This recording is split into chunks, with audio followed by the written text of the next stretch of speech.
Na lot vídeo, mistério da eternité nous te dit, mourir moun riche, mourir moun pauvre, mourir pour moun populaire, mourir moun qui grand moun, mourir moun qui jeune, mourir comme grand moun, mourir avec maladie ou bien avec ça qui passe dans la vie. Le problème c'est pas mourir, qui jeune la mort va venir, mais qui moun va prendre la vie ou depuis mourir.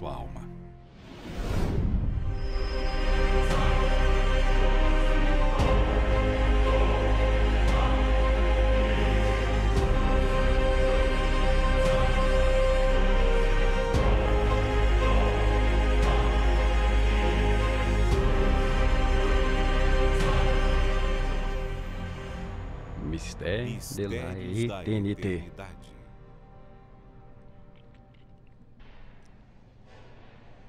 Jodia não vai falar sobre que sa uva poder avel leu muri.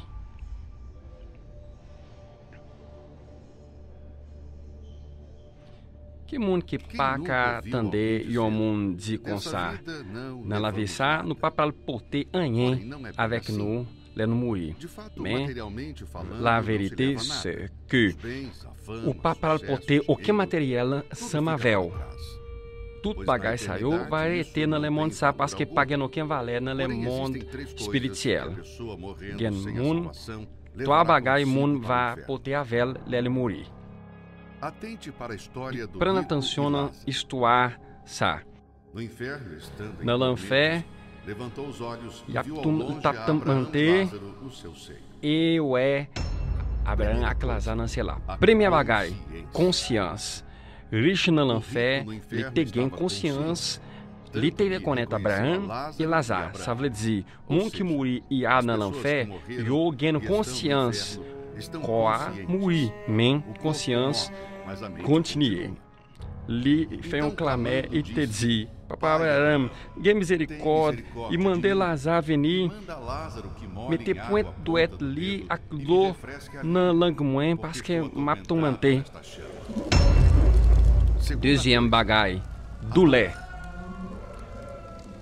Nous observer não histoire ça que tout sens não corps humain va continuer. O bom Deus dit, li gen soif, li veje li, ele teué, ele passei un pile de souffrance. Que era pelo mundo que pensei que la mort va finir tout bagay, va finir avec do lait saiu. Mais não é que não l'enfer do lait pired.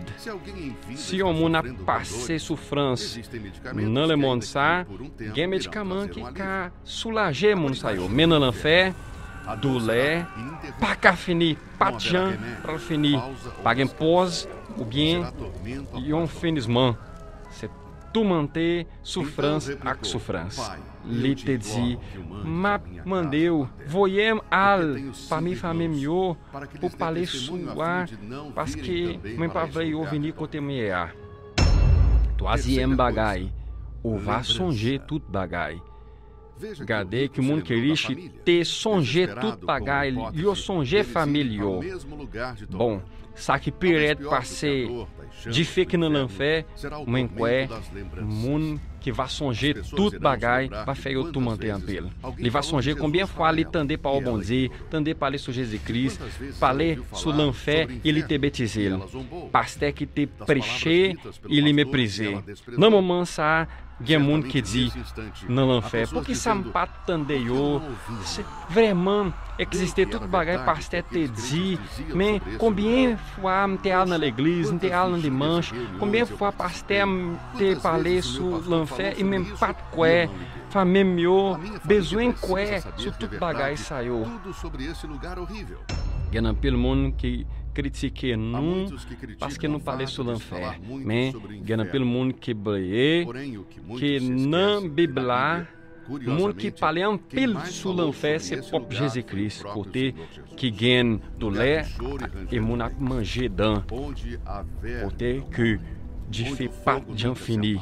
Mais monde que vive na obediência para o bom Deus, para ganhar o que bagay. Pour gagner la perece. Eu pas pé anhen parce que ganho um côté que a pas bom Dieu te réservé para eu. E eu vai recevoir um nome neuf yon glorifié et au pas jam pral songer ça que te passé yo parce que bon Dieu va faire toute bagaille neuf. Ça son bagaille valable nous changer ça que bon Dieu parler pour nous et nous kembe bagaille qui sur la terre qui va faire nous souffrir un pile pas rien ou ajouter richesse sur la terre si ou pas qu'à porter ensemble avec. Que côté où va passer l'éternité.